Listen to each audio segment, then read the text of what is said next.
Welcome to BS academy. আজকে নিয়ে এসেছি তোমাদের জেনেটিক্স অ্যান্ড ইভলিউশনের ক্লাস 12 এর জেনেটিক্স অ্যান্ড ইভলিউশনের একটা ক্লাস, যার নাম ডিএনএ রেপ্লিকেশন। আমরা নর্মালি জানবো ডিএনএ রেপ্লিকেশন কাকে বলে। ইন জেনারেলি তুমি যদি দেখো যে এটা একটা ডিএনএ, আমরা নর্মালি জানি একটা ডিএনএ মানে কি, দ্বিতন্ত্রী প্যাঁচানো সিঁড়ির ন্যায় গঠন। এই দ্বিতন্ত্রী ডিএনএ এর তন্ত্রী দুটো পৃথক হয়ে যায়, প্রথম পৃথক হয়ে টেমপ্লেট তন্ত্রী হিসাবে অবস্থান করে। কি তন্ত্রী? টেমপ্লেট তন্ত্রী। টেমপ্লেট মানে কি? জাস্ট লাইক ছাঁচ, যাকে অনুকরণ করে অপত্য তন্ত্রী তৈরি হবে। এইভাবে দেখা যায় একটা ডিএনএ থেকে দুটি অপত্য ডিএনএ তৈরি হয়। এই পদ্ধতিকেই বলছি আমরা রেপ্লিকেশন। তাহলে রেপ্লিকেশন কাকে বলছি? তাহলে বলো, যে মাতৃ ডিএনএ এর তন্ত্রী দুটো পৃথক হয়ে কি করে? টেমপ্লেট তন্ত্রী হিসাবে অবস্থান করে। টেমপ্লেট, যাকে অনুকরণ করে পরিপূরক বেস পেয়ারিং এর মাধ্যমে একটি করে অপত্য ডিএনএ তন্ত্রী গঠিত হয়। অর্থাৎ একটি ডিএনএ থেকে দুটি অপত্য ডিএনএ তৈরি হয়। এই জন্য সবসময় বলে ডিএনএ সংশ্লেষণ সেমি কনজারভেটিভ পদ্ধতিতে হয়। কেন সেমি কনজারভেটিভ বলছি? দেখো, এই যে একটা ডিএনএ থেকে দুটি অপত্য ডিএনএ তৈরি হয়েছে, তার একটা তন্ত্রী আসছে মাদার স্ট্র্যান্ড থেকে বা মাতৃ ডিএনএ থেকে, আর একটা তন্ত্রী কি হয়েছে? নতুন ভাবে সৃষ্টি হয়েছে। হ্যাঁ কি না? এই জন্য একে বলছি কি? সেমি কনজারভেটিভ প্রকৃতির রেপ্লিকেশন। আমাদের ডিএনএ রেপ্লিকেশন যে পদ্ধতিতে সম্পন্ন হয় সেটা হচ্ছে কি? সেমি কনজারভেটিভ পদ্ধতিতে। কেন সেমি কনজারভেটিভ? প্রশ্ন, তুমি কনজারভেটিভ কখন বলতে? ধরো এটা একটা মাতৃ ডিএনএ, এখান থেকে কি হয়েছে? বেস পেয়ারিং এর মাধ্যমে ধরো দুটো ডিএনএ তৈরি হয়েছে। দেখা গেছে যার দুটো ডিএনএ দুটো তন্ত্রী, এটাও মাতৃতন্ত্রীর মতো, এটাও মাতৃতন্ত্রীর মতো, তখন তাকে বলছি কনজারভেটিভ। পুরোটাই যে হুবহু ওল্ড ডিএনএ থেকে যে দুটি নিউ ডিএনএ তৈরি হয়েছে, তার প্রত্যেকটা তন্ত্রী দেখতে মাতৃতন্ত্রীর ন্যায়, কনজারভেটিভ। আর সেমি কনজারভেটিভ বা অর্ধ সংরক্ষণশীল কেন বলছি? দেখো, তুমি দেখো ডিএনএ থেকে যে দুটি অপত্য ডিএনএ তৈরি হয়েছে, তার প্রত্যেকটা তন্ত্রীর মধ্যে, দুটো তন্ত্রীর মধ্যে একটা তন্ত্রী মায়ের ন্যায়, আর একটা তন্ত্রী নতুন করে তৈরি হয়েছে। তাহলে এই যে ডিএনএটা তৈরি হলো, এটাকে কি বলবো তাহলে? Semi conservative. কেন সেমি কনজারভেটিভ? একটা তন্ত্রী মা থেকে পেয়েছে, আর একটা তন্ত্রী নতুন করে তৈরি হয়েছে। বোঝা গেছে না যায়নি? ধরো অঙ্কনে দাদু বাড়ি তৈরি করেছে, অঙ্কনের বাবা এখনো সেটাকে একতলা বাড়িকে দোতলা করেনি, ভোগ করছে এখন। তাহলে এটা কি ঘর? কনজারভেটিভ ঘর। আর দাদু যেমন তৈরি করে দিয়েছে, যেই সেই বাবাও সেই একই অবস্থা রেখেছে। হয়েছে না হয়নি? এখানে যদি সায়নের হয়, দাদু একতলা বাড়ি তৈরি করে রেখেছে, বাবা দোতলাটা করছে, তাহলে সেমি কনজারভেটিভ। একতলা পূর্বপুরুষ থেকে পেয়েছে, আর একতলা নতুন করে তৈরি করছে। বোঝা গেছে না যায়নি? আমাদের ডিএনএ রেপ্লিকেশন যে পদ্ধতিতে সম্পন্ন হয় সেটা হচ্ছে সেমি কনজারভেটিভ পদ্ধতি। আমরা পরে পড়বো, তিনটা পদ্ধতির কথা বলা আছে, একটা কনজারভেটিভ, একটা সেমি কনজারভেটিভ, একটা ডিসপারসিভ। তার মধ্যে যে পদ্ধতিতে ডিএনএ রেপ্লিকেশন হয় সেটা হচ্ছে সেমি কনজারভেটিভ পদ্ধতি, আর বাকিগুলো কল্পনা, অ্যাজিউম। হয়েছে? এইবার আমরা চলে আসবো, তাহলে ডিএনএ রেপ্লিকেশন বোঝা গেল। তাহলে এক কথায় বলতে পারি যে একটা ডিএনএ থেকে দুটি ডিএনএ তৈরির পদ্ধতি বলছি রেপ্লিকেশন। এই রেপ্লিকেশন নামটা হলো কেন? রেপ্লিকা মানে ছাঁচ বা কপি, জাস্ট লাইক এ কি বলে জেরক্স। তাহলে একটি ডিএনএ থেকে বিভিন্ন উৎসেচকের সহায়তায় দুটি ডিএনএ তৈরির পদ্ধতিকে বলছি রেপ্লিকেশন, যেটা কি হয়? Just like copy of mother DNA. হয়েছে? এইবার আমরা চলে আসি ডিএনএ রেপ্লিকেশন তিনটা পদ্ধতিতে হয়। আমরা আগে বলেছিলাম না, ইন জেনারেলি একটা কনজারভেটিভ, একটা সেমি কনজারভেটিভ, একটা ডিসপারসিভ। তার মধ্যে রেপ্লিকেশন যে পদ্ধতির মাধ্যমে সম্পন্ন হয় সেটা হচ্ছে সেমি কনজারভেটিভ পদ্ধতি। হয়ে যায়। এইবারে আমরা পড়বো কি ডিএনএ রেপ্লিকেশন প্রসেস বা পদ্ধতি। ডিএনএ রেপ্লিকেশন তিনটি ধাপের মাধ্যমে সম্পন্ন হয়। একটা হচ্ছে ইনিশিয়েশন, ইলংগেশন, টার্মিনেশন।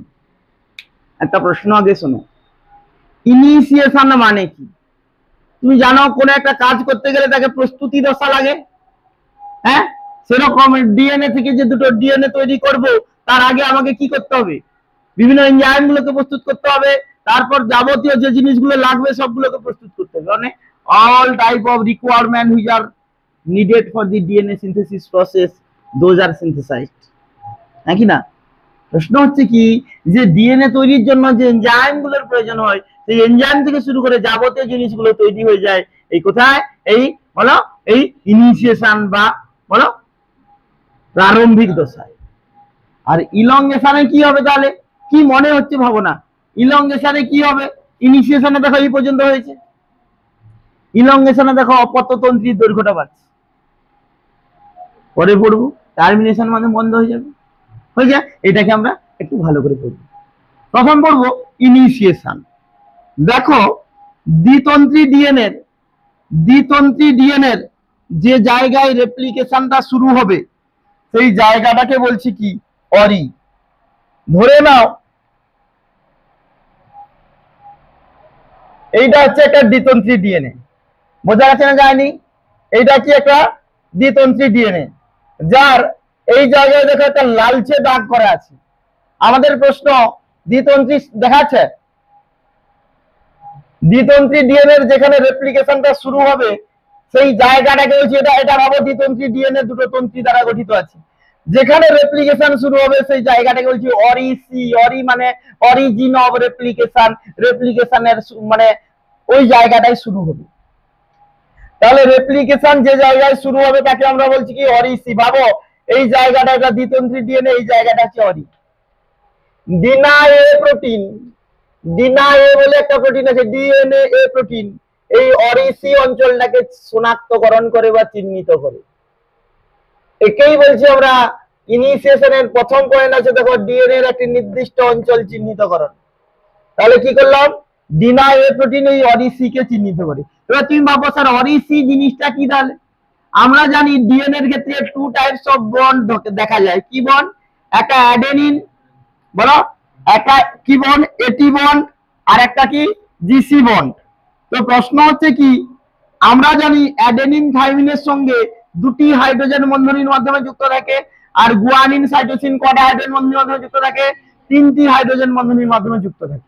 এবারে প্রশ্ন হচ্ছে অ্যাডেনিন থাইমিন আমরা অরি বলতে চাইছি এটি রিজ এরিয়া, মানে যেখানে অ্যাডেনিন থাইমিনে বেশি আছে সেটাই হচ্ছে দুর্বল বেস বন্ড। কারণ তিনটা বন্ডকে ভাঙতে বেশি এনার্জি লাগবে না দুটো বন্ডকে ভাঙতে বেশি এনার্জি লাগবে। এই জন্য বলতে চাইছি কি এই অঞ্চলটায় অ্যাডেনিন থাইমিন বেশি আছে। মানে ভাবো এটা দুটো তন্ত্রী যদি পরপর যুক্ত আছে, ভাবো এখানে অ্যাডেনিন থাইমিন যুক্ত এলাকা হয়েছে, এটা অরি। ওই অঞ্চলটাকে চিহ্নিত করলো কে? ভাবো একটা প্রোটিন এসছে, তার নাম কি? ভাবো ডিএনএ প্রোটিন। চিহ্নিত করলে এই অঞ্চলটাকে, এই অঞ্চল থেকেই তোমাকে রেপ্লিকেশন শুরু করতে হবে। তাহলে ডিএনএ এর একটা নির্দিষ্ট অঞ্চল চিহ্নিতকরণ হয়ে গেছে। ভেবে না এটা ডিএনএ প্রোটিন হয়ে যায়। এরপর সেকেন্ড পয়েন্ট ডিএনএ তন্ত্রী দুটো পৃথকীকরণ হয়ে যায়। এরপরে কি করবে? হেলিকেজকে রিক্রুট করবে। হেলিকেজের কি ক্ষমতা আছে? বলছে দ্বিতন্ত্রী ডিএনএ এর স্যার যে হাইড্রোজেন বন্ড গুলো আছে না তাকে দ্রবীভূত করতে করতে এগিয়ে যাবে। এবারে বলবে স্যার হেলিকেজকে রিক্রুট করলো, চলে আসো একজন উঠে আসো। হেলিকেজকে রিক্রুট করলে কি হয়? ওইখানে থাকো না, ওইখানে থাকো। হেলিকেজকে রিক্রুট করলে সে কি করবে? এই যে ডিএনএ তন্ত্রী, এটা ধরো, এটা ধরো। হেলিকেজকে রিক্রুট করলে কি করবে? ডিএনএ তন্ত্রী দুটোর মাঝে যে হাইড্রোজেন বন্ধনী আছে সেই হাইড্রোজেন বন্ধনীকে কি করবে? এইটা ভাবো ডবল স্ট্র্যান্ড ডিএনএ হয়েছে না হয়নি? হ্যাঁ, সেই হাইড্রোজেন বন্ধনীগুলোকে হালকা হালকা লুজিত নাহলে যাবে না। হাইড্রোজেন বন্ধনীগুলোকে ভেঙে ফেলবে। ভেঙে ফেললে কি হবে? ক্রমশ ডিএনএ তন্ত্রীটা কি হবে? পরপর হাইড্রোজেন বন্ধনকে ভেঙে ভেঙে দেখো দুদিকে অগ্রসর হচ্ছে। তুমি সোজা করে রাখো যেমন আছে, দুদিকে অগ্রসর হচ্ছে। হ্যাঁ, পরে দেখো পরপর দুদিকে অগ্রসর হচ্ছে, হ্যাঁ কি না? তাহলে এখানে দেখো আমি ওখানে লিখেছি একটা ওয়াই আকৃতি অংশের সৃষ্টি হয় যাকে রেপ্লিকেশন ফর্ক বলি। তাহলে তুমি এই জায়গাটা দুদিকে যদি অগ্রসর হয়, এদিকে হেলিকেজ যাচ্ছে এদিকে হেলিকেজ যাচ্ছে, এই জন্য রেপ্লিকেশন কি মুখী, দ্বিমুখী প্রক্রিয়া হয়েছে। এবারে প্রশ্ন হেলিকেজ, তাহলে এই একটা ডিএনএ তন্ত্রীকে আমি এদিকে দেখিয়েছি, তাহলে এটাকে কেটে এদিকে লক্ষ্য করে দেখো তো ওয়াই মতো অংশ লাগছে, এখানে কেটে এদিকে লক্ষ্য করে দেখো ওয়াই মতো লাগছে, একে বলছি রেপ্লিকেশন ফর্ক। তুমিও বুঝতে পারছো, দেখছো? তাহলে আমরা কি বলতে চাইছি বলো? সেকেন্ড পয়েন্ট আমরা কি বলেছিলাম, যে ডিএনএ তন্ত্রী দুটো পৃথকীকরণ মানে কি হচ্ছে, তাহলে অরিসি অঞ্চলটি চিহ্নিত হওয়ার পর, অরিসি হচ্ছে কি বুঝে নিয়েছো, এরপর কি হয়, হেলিকেজ বলে একটা এনজাইমকে রিক্রুট করে, রিক্রুট মানে হেলিকেজ বলে একটা এনজাইম, সেই এনজাইমটা কি করে অরিসি অঞ্চলে যুক্ত হয়। ডিনায়ে বলে দিচ্ছে এই অরিসি, এইখানে তুমি ভাঙা শুরু করো, এটা দুর্বল বেস বন্ড হয়ে যায়। তখনই কি করলো, ওই অরিসি অঞ্চলে যুক্ত হলো। অরিসি তো সবসময় মিডিল হবে, যে কোনো জায়গায় হতে পারে, এখানে হতে পারে, এখানে হতে পারে, এখানে হতে পারে, যে জায়গায় থাকবে সেখানে শুরু হবে। হেলিকেজ কি করে, এদিকে একটা হেলিকেজ আছে, যে এখানে একটা হেলিকেজ, আর একটা হেলিকেজ কি ভেবে নাও, এখানে ধরে রাখো, আর একটা হাত দাও, এখানে একটা হেলিকেজ ক্রমশ হালকা হালকা ভেঙে ভেঙে কি হচ্ছে, অগ্রসর হচ্ছে, ফলে একটা ওয়াই আকৃতির অংশের সৃষ্টি হচ্ছে, যাকে আমরা কি বলছি বলো, রেপ্লিকেশন ফর্ক হয়ে গেছে। এই যে রেপ্লিকেশন ফর্ক দেওয়া আছে দেখো ছবিটায়, এই ছবিটা দেওয়া আছে, এইটাকে আমরা বলছি কি, এই যে অংশটা এটাকে আমরা বলছি কি রেপ্লিকেশন ফর্ক।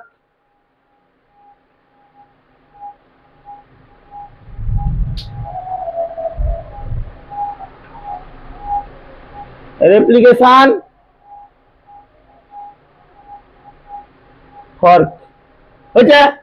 রেপ্লিকেশন ফর্কটা বুঝতে পারলে কোনটা বলছি, হয়েছে? তুলে রাখো। তাহলে এটাকে বলছি রেপ্লিকেশন ফর্ক, এটা কেটে দিলে এদিকে ওয়াই আকৃতি, এদিকে ওয়াই আকৃতি, ক্লিয়ার হয়েছে না হয়নি? এরপর দেখো ডিএনএ তন্ত্রী দুটো, তাহলে দুদিকে হেলিকেজ এগোচ্ছে, তন্ত্রী দুটো পৃথক হওয়ার পর রেপ্লিকেশন ফর্ক অঞ্চলে আরেকজন চলে আসো, আরেকজন চলে আসো, আমার পিছনে চলে আসো। হ্যাঁ, রেপ্লিকেশন ফর্ক অঞ্চলে কি হয়, পেছনে চলে আসো। রেপ্লিকেশন ফর্ক অঞ্চলে কি হয়, এসএসবিপি বলে, তুমি একটা হাত দাও, তুমি একটা হাত দাও। এসএসবিপি এরা কি করে, টেট্রামার হিসাবে অবস্থান করে, মানে চারটা করে একটা তন্ত্রীতে থাকে। আমি একটা করে দেখাচ্ছি, ওখানে দেখো এসএসবিপি কি করে, দুটি তন্ত্রী যেগুলো পৃথক হয়ে গেছে, হেলিকেজ তো ভেঙে ভেঙে যাচ্ছে, দুটো তন্ত্রী যাতে পিছনে হাত দিলে সব থেকে বেটার হবে। এখান থেকে রাখো, এখান থেকে রাখো, হেলিকেজ তো ভেঙে ভেঙে এই যে অগ্রসর হচ্ছে, হ্যাঁ কি না?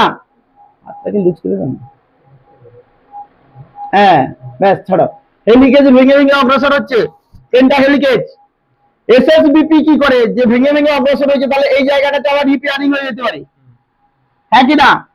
এসএসবিপি কি করে, ডিএনএ এসএসবিপি এখানে রাখো, এখানে হাত দাও, ডিএনএ সিঙ্গেল স্ট্র্যান্ডের প্রাধান্যতা রক্ষা করে, মানে যে তন্ত্রীটা ভেঙে গেল, এই যে জায়গাটা তন্ত্রীটা যে হাইড্রোজেন বন্ড গুলো পৃথক হয়ে গেল, এসএসবিপি কি করে, এইটা যাতে নাই রিপেয়ারিং হয়, রিপেয়ারিং মানে বুঝেছো, পুনরায় যাতে বেস সৃষ্টি করতে, হাইড্রোজেন বন্ড তৈরি করতে না পারে, সেটাকে কি করে দুদিকে এসএসবিপি এরকম ধরে রেখেছে, এর এখানে তার সেখানে টেট্রামার হিসেবে। এই জন্য প্রশ্নটা আছে দেখো, ডিএনএ সিঙ্গেল তন্ত্রীর প্রাধান্যতা রক্ষা হয়েছে না হয়নি? ক্লিয়ার হয়েছে? সিঙ্গেল তন্ত্রীর প্রাধান্যতা রক্ষা মানে কি, তাহলে এসএসবিপি এখানে দেখো, এটা একটা টেট্রামার, এটা একটা টেট্রামার, ভেবে নাও আর কি, এই যে চারটা আঙ্গুলে যায় টেট্রামার, এটা একটা টেট্রামার, এসএসবিপি। আবার এখানে লক্ষ্য করো, এসএসবিপি কি হেলিকেজ যে ভাঙছে, এখানে ভেঙে ভেঙে যাচ্ছে, এখানে এটা হেলিকেজ, আর এসএসবিপি কি করছে, সিঙ্গেল স্ট্র্যান্ডটাকে পুনরায় বেস পেয়ারিং এ বাধা দিচ্ছে, মানে যেগুলো হাইড্রোজেন বন্ড গুলো ভেঙে গেছে সেগুলো আবার তো রিপেয়ারিং হয়ে যেতে পারে, এটাকে বাধা দিচ্ছে। ক্লিয়ার হয়েছে না হয়নি? হয়েছে? আচ্ছা, এবারে দেখো ডিএনএ তন্ত্রীগুলো এইভাবে এই দিকটা লক্ষ্য করো, ডিএনএ তন্ত্রী দুটো এইভাবে যদি পৃথক হতে থাকে, তোমরা জানো একটা ডিএনএ কাকে জড়িয়ে আছে, হিস্টোন অক্টামারকে জড়িয়ে আছে। তাহলে হিস্টোন অক্টামারকে যদি জড়িয়ে থাকে, ভাবো এইটা আমার হিস্টোন অক্টামার, এইটা ভাবো হিস্টোন অক্টামার। তাহলে ডিএনএ যখন ক্রোমোজোম স্ট্রাকচার তৈরি করে, তুমি দেখেছো কাকে জড়িয়ে থাকে, হিস্টোন অক্টামারকে জড়িয়ে পূর্ণ 3-4 পাখি অবস্থান করে। তাহলে হিস্টোন অক্টামারকে যদি জড়িয়ে আছে তাহলে কি হবে বলতো, ডিএনএ তন্ত্রী হেলিকেজ এইভাবে পৃথক হতে হতে একসময় দেখা যাবে দেখো ডিএনএ তন্ত্রীর শেষ প্রান্তে একটা পাকের সৃষ্টি হচ্ছে, আর হেলিকেজ এগোতে পারছে না। এবার এটা দেখো হেলিকেজ আর এগোতে পারছে না, দেখো হচ্ছে না। কেন হচ্ছে না? কারণ ডিএনএ তো হিস্টোন অক্টামারকে জড়িয়ে থাকার জন্য আর তো কি হচ্ছে এই জায়গায় এই জায়গায় শেষ প্রান্তের দিকে একটা পাকের সৃষ্টি হয়ে গেছে। এই পাকটাকে আমরা কি বলি? Positive super coil. দ্বিতন্ত্রী ডিএনএ এর হেলিকেজ এইভাবে কাজ করার ফলে কি হয়েছে, দ্বিতন্ত্রী ডিএনএ শেষ প্রান্তে একটা পাকের সৃষ্টি হয়ে গেছে, পাক। হ্যাঁ কি না? এটা বুঝতে পারছো? যাকে বলছি কি পজিটিভ সুপার কয়েল। আর হেলিকেজ এগোতে পারছে না, কেটে কেটে যাচ্ছিল তো। ক্লিয়ার হয়েছে না হয়নি? এইবারে গাইরেজ বলে একটা এনজাইম আছে যে কি করে এই পাকটাকে, এই যে সুপার কয়েল হয়ে গেছে না, এই পাকটাকে খুলে দেবে। কিরকম খুলবে?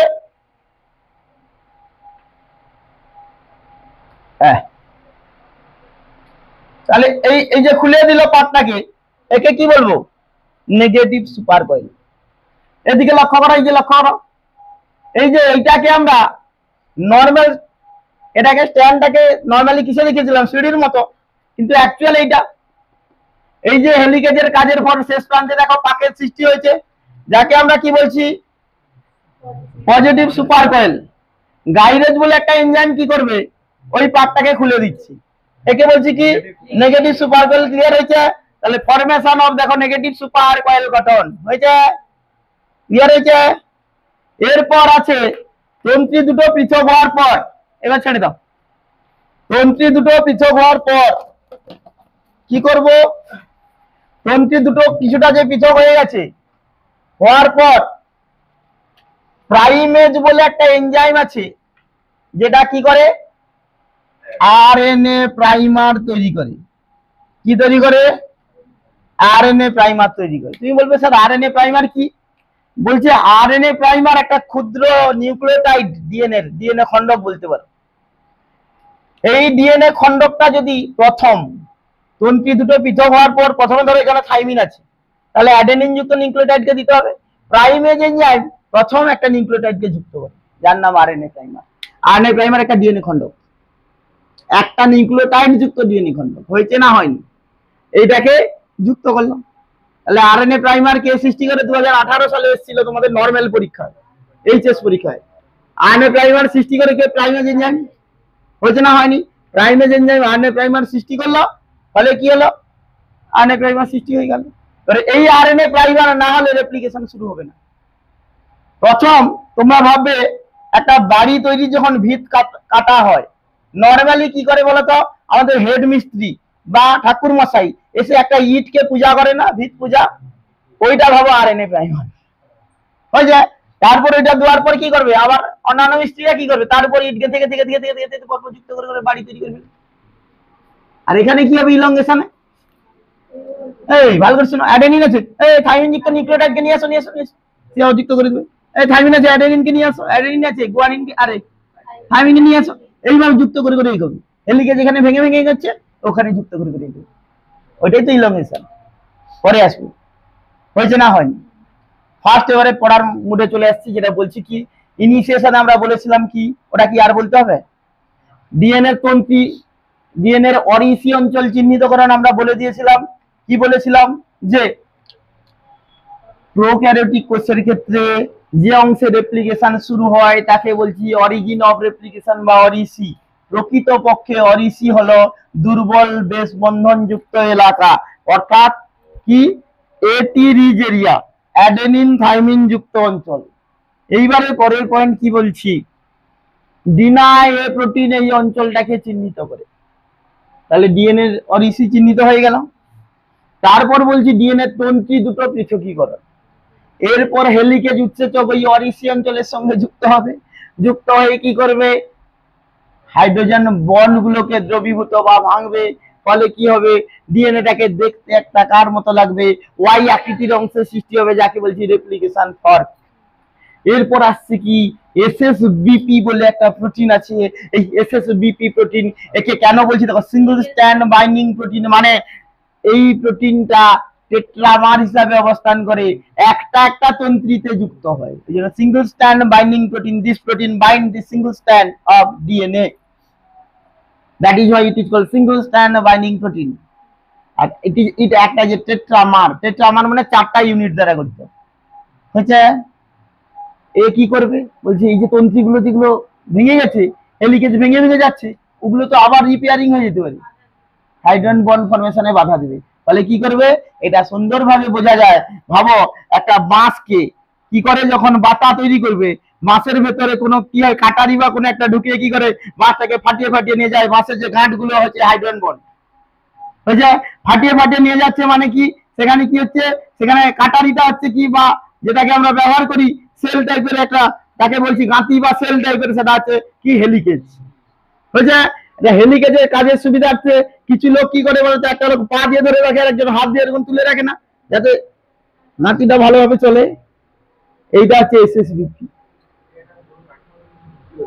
যাই হোক হবে ছেড়ে দাও, সেটা হচ্ছে কি এসএসবিপি হয়েছে। ক্লিয়ার হয়েছে না হয়নি? ব্যাস, পুনরায় হচ্ছে রিপেয়ারিং এ বাধা দিচ্ছে, হয়ে গেছে। নেগেটিভ সুপারকয়েল মানে কি, ওখান তো আর বাঁশ দিয়ে বোঝানো যাবে না, দড়ি দিয়ে বোঝাতে হবে। যে ডিএনএ তন্ত্রী দুটা, এ তো তন্ত্রী তো আর ফ্রি নেই, এ তো হিস্টোন অক্টামানকে জড়িয়ে আছে। তাহলে কি করবে, তন্ত্রী দুটো পরপর পৃথক হতে হতে শেষ প্রান্তে একটা পাকের সৃষ্টি হয়েছে, তাকেই বলছি আমরা কি পজিটিভ সুপারকয়েল। গাইডেজ বলে একটা এনজাইম আছে, তাকে কি করবে, নেগেটিভ সুপারকয়েলে পরিণত করবে, রিল্যাক্স করে দিবে তাকে। হ্যাঁ হ্যাঁ হ্যাঁ হ্যাঁ, শেষ প্রান্ত হয়েছে। না হলে এই যে হেলিকেজটা আর এগোতে পারবে না। এরপর কি বলছি, এরপর তন্ত্রী দুটো মোটামুটি ভাবে কিছুটা পৃথক হওয়ার পর যে কোনো একটা তন্ত্রীকে অনুকরণ করে, মানে যে কোনো মানে কি সব তন্ত্রীতে নয়, একটা জিনিসটা বোঝার চেষ্টা করো, যার ডিরেকশনটা ওল্ড এর ডিরেকশন 3 সেইখানে হবে, কারণ রেপ্লিকেশন সবসময় 5 থেকে 3 প্রাইম ডাইরেকশনে হয়। আচ্ছা, যে কোনো একটা তন্ত্রীকে অনুকরণ করে কি করবে, একটি ক্ষুদ্র নিউক্লিওটাইডের আবির্ভাব ঘটবে রাইবোজ এনজাইমের মাধ্যমে, তাকে বলছি কি আরএনএ প্রাইমার। ক্লিয়ার হয়ে গেছে? ইনিশিয়েশন আর কি দরকার? এরপর আমরা চলে আসছি কি ইলংগেশন। ইলংগেশন কনসেপ্টটা তুমি আগে মনে রাখো। ইলংগেশন মানেই কি বলছে, তাহলে ইলংগেশন মানেই এই তন্ত্রী যেটা আরএনএ প্রাইমার ক্ষুদ্র ডিএনএ তন্ত্রী তৈরি করছে, এই তন্ত্রীটা কি হবে, পরিপূরক নাইট্রোজেন বেস পেয়ারিং এর মাধ্যমে এগোবে, দ্যাট ইজ ইলংগেশন। কিন্তু এখানে কিছু ক্রিটিক্যাল ঘটনায় চলে এসেছে। কি ঘটনা দেখো, তাহলে এই ছবিটাকে আমরা একটু সুবিধার্থে এটাকে না বাঁকিয়ে আমরা নরমালি সিঁড়ির মতো করেছি। ইলংগেশনে বলছে দেখো, ডিএনএ তন্ত্রী দুটো পৃথক হওয়ার পর যে কোনো একটি তন্ত্রীতে আরএনএ প্রাইমার সৃষ্টির মাধ্যমে, এটা আরএনএ প্রাইমার বোঝা গেছে, পলিমারেজ 3 এনজাইমের মাধ্যমে, পল 3 লিখে রাখবে, পল 3, পলিমারেজ 3টা এনজাইম হয়, বুঝতে পেরেছো, 1 2 3 তোমাদের লেভেলে, উপরে আরো আছে। তো প্রশ্ন হচ্ছে পলিমারেজ 3 এনজাইমের মাধ্যমে, পলিমারেজ 3 কি করে জানতো, ভালো করে শোনো, নিউক্লিওটাইড তৈরি করে, ভালো করে শোনো। সি ধরো, এটা সি, এটা ধরো তোমার ভাবো টি, এটা হবো এ, এটা হবো জি, এটা হবো টি, এরকম করে নিউক্লিওটাইড তৈরি করে, বুঝতে পেরেছ? তৈরি করে মাতৃতন্ত্রীতে যেটা আছে তার পরিপূরক, ধরো এখানে জি আছে, বলছে সাইটোসিন আয়, মানে এরকম ব্যাপারটা আর কি, সাইটোসিনকে নিয়ে যুক্ত করে দেবে।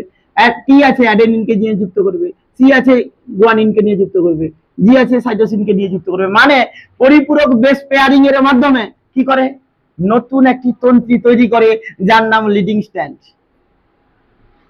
প্রথম তন্ত্রীটার নাম কি, লিডিং স্ট্যান্ড। বোঝা গেছে না যায়নি? তাহলে একটু ভাষায় আসছি আবার। ডিএনএ তন্ত্রী দুটো পৃথক হওয়ার পর যে কোনো একটা তন্ত্রীতে আরএনএ প্রাইমার সৃষ্টির মাধ্যমে 5 থেকে 3 প্রাইম অভিমুখে কন্টিনিউয়াসলি নিউক্লিওটাইড সংযোজনের মাধ্যমে, because there is no gapping, continuously nucleotide সংযোজনের মাধ্যমে একটি কি করে ডিএনএ তন্ত্রীর আবির্ভাব ঘটায়, যার নাম লিডিং স্ট্র্যান্ড। তাহলে লিডিং স্ট্র্যান্ড তৈরিতে কোন এনজাইম গুরুত্বপূর্ণ ভূমিকা পালন করে, পলিমারেজ 3। হয়েছে না হয়নি? লিডিং স্ট্র্যান্ডে আরএনএ প্রাইমার কভার সৃষ্টি হয়েছে একবার, হয়েছে, ক্লিয়ার হয়েছে না হয়নি? হয়েছে। এরপর অপর তন্ত্রীতে ডিএনএ সংশ্লেষণ কতগুলি বিচ্ছিন্ন খণ্ডে সম্পন্ন হয়? তুমি এবারে মনে মনে ভাববে স্যার এটা তো এইভাবে হলো, এটা ওইভাবে হতো, কিন্তু দেখো মাদার তন্ত্রীর ডাইরেকশনটা দেখো তো তুমি একটু 5 থেকে 3 রেপ্লিকেশন হয় কোন প্রাইম ডাইরেকশনে 5 থেকে 3, তাহলে ওই ডাইরেকশনে কি হবে? হবে না। ওই জন্য কি করে, তোমাদের এই লেভেলটা নেই, এমনি জাস্ট বলে দিচ্ছি, ওই জন্য কি করে জানো তো, উল্টা ডাইরেকশনে আসতে গিয়ে কি করে লুপ ফরমেশন করে ফেলে, আর লুপ ফরমেশন করে কি হয়, কেটে যায়। ওটার ওর পদ্ধতি আছে আর কি, উপরে ক্লাসে আছে, তোমাদের লাগবে না। শুধু এইটা ভাবো যে অপর তন্ত্রীতে ডিএনএ সংশ্লেষণ কতগুলি বিচ্ছিন্ন খণ্ডে কেন সম্পন্ন হচ্ছে, কারণ অপর এইভাবে তো নর্মালি হতে পারতো, অন্য তন্ত্রীর মাদার তন্ত্রী যাকে অনুকরণ করে হবে তার ডাইরেকশনই 5 থেকে 3, আর রেপ্লিকেশন হয় 5 থেকে 3, সেই জন্য তাকে কি হচ্ছে, উল্টা ডাইরেকশনে আসতে হচ্ছে। কোনটা মেকআপ দেওয়ার জন্য, রেপ্লিকেশনের ধর্মটাকে মেকআপ দেওয়ার জন্য। রেপ্লিকেশন সব সময় 5 থেকে 3 প্রাইম অভিমুখে হয়, সেই জন্য, কিন্তু এখানে মাদার স্ট্যান্ডেরই ডাইরেকশন 5 থেকে 3, সেই জন্য উল্টা ডাইরেকশনে আসার জন্য এখানে লুপ ফরমেশন হয়, এর প্রসেস আছে, এটা তোমাদের লাগবে না। এই জন্য ভেবে নাও যে ডিএনএ তন্ত্রীটা কতগুলি বিচ্ছিন্ন খণ্ডে সম্পন্ন হয়। হয়েছে? ওই তন্ত্রীকে বলছি ল্যাগিং স্ট্যান্ড। মনে রাখো, ল্যাগ মানে ল্যাংড়া, ল্যাংড়া খড়িয়ে খড়িয়ে ছুটে, একটু যায় একটু থামে, একটু যায় একটু থামে। নর্মাল লোক যেমন ছুটে, কেউ যদি ল্যাংড়া হয় খড়া, সে কি করবে, দমকে দমকে ছুটবে। তাহলে কি হচ্ছে, একটু যাচ্ছে একটু দমকাচ্ছে, একটু যাচ্ছে দমকাচ্ছে। বুঝছে? এই জন্য এইভাবে মনে রাখবো নি, মানে গ্যাপে গ্যাপে যাচ্ছে, ওই জন্য ল্যাগিং স্ট্যান্ড। ল্যাগিং স্ট্যান্ডে পুরোটাকে বলছি ল্যাগিং স্ট্যান্ড, কোনটাকে বুঝতে পারছো? অপত্য। ল্যাগিং স্ট্যান্ডে বিচ্ছিন্ন খণ্ডগুলিকে বলছি কি, ওকাজাকি ফ্র্যাগমেন্ট। কি ফ্র্যাগমেন্ট? Okazaki fragment. প্রত্যেকটা ওকাজাকি ফ্র্যাগমেন্টের 5 প্রাইম প্রান্তে কি থাকে, আরএনএ প্রাইমার থেকে। কেন বলো তো, আরএনএ প্রাইমার একাধিকবার সৃষ্টি হচ্ছে কেন? বোঝার চেষ্টা করো, আরএনএ প্রাইমার একাধিকবার সৃষ্টি হবে কেন? প্রশ্নটা হচ্ছে কি, তুমি থেমে যাওয়া মানে বন্ধ, আবার আরএনএ প্রাইমার দিতে হবে। তাহলে ল্যাংড়া যদি একবার একটা পা চলে গেছে, চলে গিয়ে আর একটু, তো তারপরে তো গ্যাপ হয়ে যাচ্ছে, তারপরে আবার ল্যাংড়া আবার যেতে গেলে কি হবে, আবার আরএনএ প্রাইমার লাগবে। থেমে যাওয়া মানে তোমার আরএনএ প্রাইমার লাগবে। বুঝা যাচ্ছে না যায়নি? থেমে যাওয়া মানে শুরু করতে আরএনএ প্রাইমার লাগবে। একটা লোক ধরো একটু ডাউন ছিল, তাকে বিজনেসটা স্টার্ট করে দিচ্ছি, সে পরিশ্রমী লোক, বিজনেস মাইন্ডও আছে, সে কি করলো, ফার্স্ট বার তার শ্বশুর বাড়ি থেকে টাকা দিয়েছে, টোটালটা সেই টাকা দিয়ে সে বিজনেস স্টার্ট করে দিচ্ছে, একদম দারুণ ভাবে চলছে, দ্যাট ইজ। আর একজন কি করছে, একদম তার বিজনেসের কোনো মাইন্ড নেই, বেকার জোর করে তাকে ব্যবসা করছে, প্রথমবারে টাকা দিচ্ছে, সব টাকা ফুটিচ্ছে, কয়েকদিন পরে আবার টাকা দিচ্ছে বাড়ি থেকে, আবার ফুটাচ্ছে। এইভাবে তার বিজনেসটা করতে কতবার হলো, যতবার টাকা দিচ্ছে ততবার ফোটাচ্ছে, আবার বিজনেস শুরু করতে গেলে আবার টাকা দিতে হবে, সেরকম চেষ্টা আর কি। হ্যাঁ, কেন বলতে চাইছি, আরে বাবা এটা থামা মানে আবার প্রাইমার লাগবে। হয়েছে? ক্লিয়ার হয়েছে না হয়নি? তো অপর স্ট্যান্ডে, আবার বলছি, অপর স্ট্যান্ডে ডিএনএ সংশ্লেষণ কতগুলি বিচ্ছিন্ন খণ্ডে সম্পন্ন হয়। এই বিচ্ছিন্ন খণ্ডগুলিকে বলছি ওকাজাকি ফ্র্যাগমেন্ট, আর ওকাজাকি ফ্র্যাগমেন্ট সহ তন্ত্রীটিকে বলছি কি, ল্যাগিং স্ট্যান্ড। বোঝা গেছে না যায়নি? আর ওকাজাকি ফ্র্যাগমেন্টের 5 প্রাইম প্রান্তে কি থাকে, আরএনএ প্রাইমার থাকে, এই যে রেড কালার গুলো। ক্লিয়ার হয়েছে না হয়নি? এবার লিডিং স্ট্যান্ড ল্যাগিং স্ট্যান্ড গুলাই কিন্তু তোমাদের, হ্যাঁ, লিডার আগে চলে, লিডিং স্ট্যান্ড, আর ল্যাগিং স্ট্যান্ড ল্যাগ ফর ল্যাংড়া, ল্যাংড়া খড়িয়ে খড়িয়ে চলে ল্যাগিং স্ট্যান্ড। বোঝা গেছে না যায়নি? বর্তমান জেনারেশনের লিডার পেছনে থাকে, কারণ গুলি টুলি মেরে দিলে মুশকিল আছে। হয়েছে? তো প্রশ্ন এই অবধি হয়েছে না হয়নি? নেক্সট হচ্ছে, এরপর কি করে, দুটোই কিন্তু, তাহলে তুমি বলবে স্যার এখানে তাহলে তন্ত্রীটা সংশ্লেষিত করেছে কে, এও পল 3, এও পল 3, নো টেনশন। কিন্তু করতে গিয়ে দেখা গেছে ডাইরেকশনটা ঠিক রাখতে গিয়ে একে লুপ তৈরি করতে হলো, ফলে ভেঙে ভেঙে ভেঙে ভেঙে যেতে হবে, এটা হায়ার লেভেলে আছে। এরপর আরএনএ পলিমারেজ 1, কে, আরএনএ পলিমারেজ 1 কি করে, ওকাজাকি ফ্র্যাগমেন্ট থেকে আরএনএ প্রাইমারকে অপসারিত করে। কারণ একটা ডিএনএ তৈরি করবো, মাঝে এরকম প্রাইমার থাকবে তো হয় না। কি করে, ওকাজাকি ফ্র্যাগমেন্ট থেকে আরএনএ প্রাইমারকে অপসারিত করে, যে গ্যাপটা থাকবে ওই গ্যাপে কি করে, নতুন নিউক্লিওটাইড সংযোজন করে। বুঝতে পারছো না পারোনি? অপসারিত করলে ওই যে ওখানে ফ্র্যাগমেন্ট থেকে অপসারিত করলে গ্যাপটা পাবো না, এই যে গ্যাপটা, এই গ্যাপটাই কি করবে, নতুন নিউক্লিওটাইড সংযোজন করবে। হয়েছে? তাহলে ওখানে প্রাইমারকে সরিয়ে দিয়ে ওখানে নিউক্লিওটাইড দেবে, অ্যাপ্রোপ্রিয়েট নিউক্লিওটাইড। হ্যাঁ হ্যাঁ হ্যাঁ হ্যাঁ হ্যাঁ হ্যাঁ। এরপর এরপর কি বলছি, লাইগেজ এনজাইম কি করে, লাইগেজ এনজাইম এই তন্ত্রীগুলোকে জুড়ে দেবে, তন্ত্রীগুলোকে মানে খণ্ডকগুলোকে জুড়ে দেবে, ফলে কি হবে, একটা তন্ত্রী তৈরি হয়ে যাবে। এইটাই অ্যাপ্রোপ্রিয়েট ল্যাগিং স্ট্যান্ড। এই হলো ইলংগেশন। হয়েছে? বোঝা যাচ্ছে না হয়নি? দেখো, আর টার্মিনেশন কি, টার্মিনেশন মানে কি শোনো, এই ধরো ডিএনএ তন্ত্রীর হেলিকেজ তো তন্ত্রী দুটোর মধ্যে ঢুকে গিয়েছে, ভেঙে ভেঙে অগ্রসর হচ্ছে, আর যত ভাঙবে তত ডিএনএ তন্ত্রী দৈর্ঘ্য বাড়বে। তো প্রশ্ন হচ্ছে টার্মিনেশন বলছি কি, ওল্ড ডিএনএ তে কোন দিকে, শেষের দিকে নুস এ বলে একটা প্রোটিন থাকে, কি প্রোটিন, নুস এ। এই প্রোটিনটা যদি উপস্থিত হয়, যা হেলিকেজের ক্রিয়াকে বন্ধ করে দেয়, হেলিকেজ নুস এর পাশে এলে ওর ক্রিয়া সম্পূর্ণ বন্ধ হয়ে যাবে, আর বন্ধ হয়ে যাওয়া মানে কি হবে, রেপ্লিকেশন বন্ধ হয়ে যাবে, এই পর্যন্ত ডিএনএ তৈরি হয়ে থেকে যাবে, দ্যাট ইজ টার্মিনেশন। হয়েছে? Thank you.